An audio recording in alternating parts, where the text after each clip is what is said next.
សួស្តីថ្ងៃនេះចង់និយាយពីឡានចិនតែខ្ញុំជិះធុក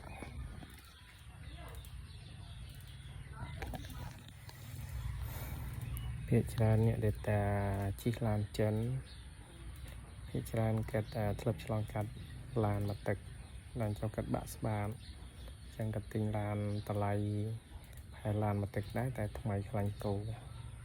ពីទូទៅគឺឡានចិនដែលមានតម្លៃផាក់ផែនឹងឡានមកទឹកចឹងបើសិនជាឡានអឺរ៉ុបឡានជប៉ុនឡានកូរ៉េឡានអាមេរិកថ្មីខ្លាញ់គោវាអត់មានតម្លៃប្រហែលនឹងឡានចិនទេហើយអ្នកដែលជិះឡានមកទឹកមានបទពិសោធន៍ជូរចត់ជាមួយនឹងឡានមកទឹកហ្នឹងគឺគាត់ចាប់ផ្ដើមជិះឡានចិនហើយពិសេសគឺពួកឡានមកទឹកឆ្នាំរៀងទៀបពួកហាច់ព្រៀតអីអិនសំចៃហ្នឹងពេលសំចៃសាំងមែនប៉ុន្តែការជួសជុលហ្នឹងវាអត់សមចៃហើយអ្នកដែលគិតឡានអ្នកដែលជិះឡានចិនភាគច្រើនជាទូទៅគាត់មានបទពិសោធន៍ជាមួយឡានមកទឹកហើយអ្នកដែលថាឡានចិនថ្មីអត់ល្អហ្នឹងភាគច្រើនគិតជិះធុកពីខ្ញុំដែរតែខ្ញុំជិះធុកទេប៉ុន្តែអត់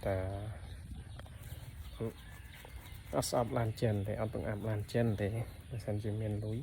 ជិះឡានចិនដែរនៃឡានចិនទៅនៅហើយវិញនិយាយវិញសំចៃខ្លាំងពិសេសពួកអគិសនីលេសាំងឬទៅពិសេសជាងនេះទៀតគឺអគិសនីសតចឹងគ្រប់ model អគិសនីសតឡានជប៉ុនឡានអាមេរិកឡានអឺរ៉ុបឡានកូរ៉េសិតអត់មានតម្លៃណាប្រកួតប្រជែងជាមួយឡានចិនបានឡានចិនធូរថ្លៃទំនើបហើយវាសួរថាមានគុណភាពអត់មានបច្ចេកវិទ្យាគេដល់ណាហើយអង្គតែនទូរស័ព្ទធំប្រើរបស់ចិន Huawei ហើយបច្ចេកវិទ្យាមួយចំនួនផលិតមកលក់ថោករបស់អីគេរបស់ចិន